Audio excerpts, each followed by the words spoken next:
ముఖ్యమంత్రి గారు రేవంత్ రెడ్డి గారు మూసీ ప్రక్షాళన చేయాలా వద్దా మీరు చెప్తే నేను ఆపేస్తాను, నా మీద ఇంత దుష్ప్రచారాలు చేయడం కరెక్ట్ కాదు అంటున్నారు. ముఖ్యమంత్రి గారు, నేను ఒకటి చెప్తున్నాను, మీరు మూసీ ప్రక్షాళన అనేది మీరు చేయకండి, మీ వల్ల కాదు, మీరు చేయకండి.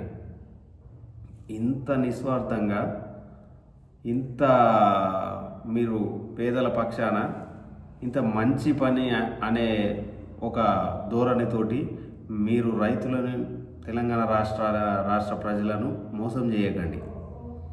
ప్రజలు అన్నీ గమనిస్తూనే ఉన్నారు. ఇందిరమ్మ రాజ్యం వస్తే ఇల్లు వస్తాయి, రేషన్ వస్తుంది,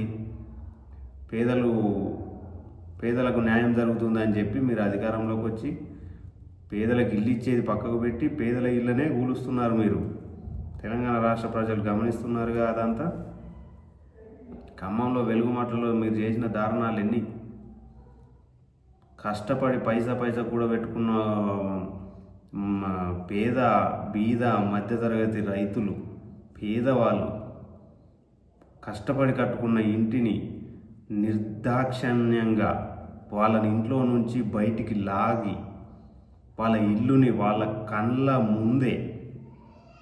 కళ్ళ ముందు కని పెంచిన తన బిడ్డని హింసించినట్టు, మీరు అంతమొందించినట్టు, కష్టపడి కట్టుకున్న ఇంటిని నిర్దాక్షిణ్యంగా కొంచెం కూడా జాలి, దయ, కనికరం అనేది చూపకుండా నిర్దాక్షిణ్యంగా ఇంటిని కూల్చారే.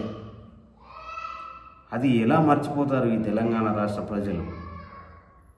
గుర్తుపెట్టుకో మిస్టర్ రేవంత్ రెడ్డి, నీకు నెక్స్ట్ 10 ఏళ్ళు సీఎం అంటున్నారు కదా, ఇప్పటికిప్పుడు బై ఎలక్షన్స్ వస్తే నువ్వు ఒక్క సీటు కూడా గెలవు. రాసి పెట్టుకో. ఇది ఇంత దారుణమా? ఇంత రైతుల పైన ఇంత కక్ష కట్టినావు నువ్వు. పేదలకు న్యాయం చేస్తానని చెప్పేసి నువ్వు అధికారంలోకి వచ్చి పీఠం మీద కూర్చొని రైతులకు ఒక తీరని ఘోష, వాళ్లకు ఇంకా మునుపెన్నడూ రానటువంటి కష్టాన్ని నువ్వు ఇప్పుడు తీసుకొచ్చావు. ఎంత దారుణం ఇదంతా! కొంతమంది అయితే నీ అరాచకాలకు బలైపోతున్నారు.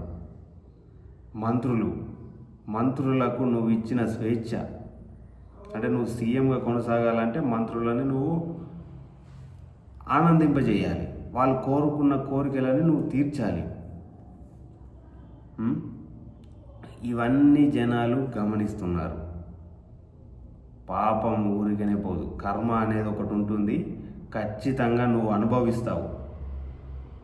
ముఖ్యమంత్రి రేవంత్ రెడ్డి గారు, కర్మ అనేది మీ వెంట వస్తుంది, మీరు అనుభవిస్తారు అది. ఇప్పుడు మూసీ ప్రక్షాళన పేరు మీద మీరు ఎన్ని కోట్లు దాంట్లో మీరు మింగుదామని చూస్తున్నారు. మూసీ ప్రక్షాళన పేరిట ఎంతమంది పేదవాళ్ళ ఇల్లు కూలుస్తానని మీరు చూస్తున్నారో అది అందరికీ తెలుసు. మీరు ఇలాగే చేస్తే మాత్రం నేపాల్లో జరిగినటువంటి ఘటన మన తెలంగాణ రాష్ట్రంలో జరుగుతుంది. తీవ్ర పరిణామాలు ఉంటాయి. ముఖ్యమంత్రి రేవంత్ రెడ్డి గారు, ఇకనైనా మీ పద్ధతులు మార్చుకొని తెలంగాణ రాష్ట్ర ప్రజలకు మంచి చేసే దిశగా విద్య మరియు వైద్యం మీద, నిరుద్యోగం మీద మీరు దృష్టి పెట్టండి. విద్యను మెరుగుపరచండి, వైద్యాన్ని ఫ్రీగా అందించండి, నిరుద్యోగులకు న్యాయం చేయండి, వాళ్ళకు ఉద్యోగ అవకాశాలు కల్పించండి. చరిత్రలో మీ పేరు నిలిచిపోతుంది. ఇలాంటి చిల్లర పనులు చేసి రైతులకు, పేద ప్రజలకు, బడుగు బలహీన వర్గాలకు తీరని శ్లోకాన్ని మిగిల్చకండి. మీరు పేదల పక్షాన ఉండి పేదలకు న్యాయం చేయండి. లేదంటే మాత్రం తీవ్ర పరిణామాలు ఎదుర్కోవాల్సి వస్తుంది మీరు. నమస్కారం.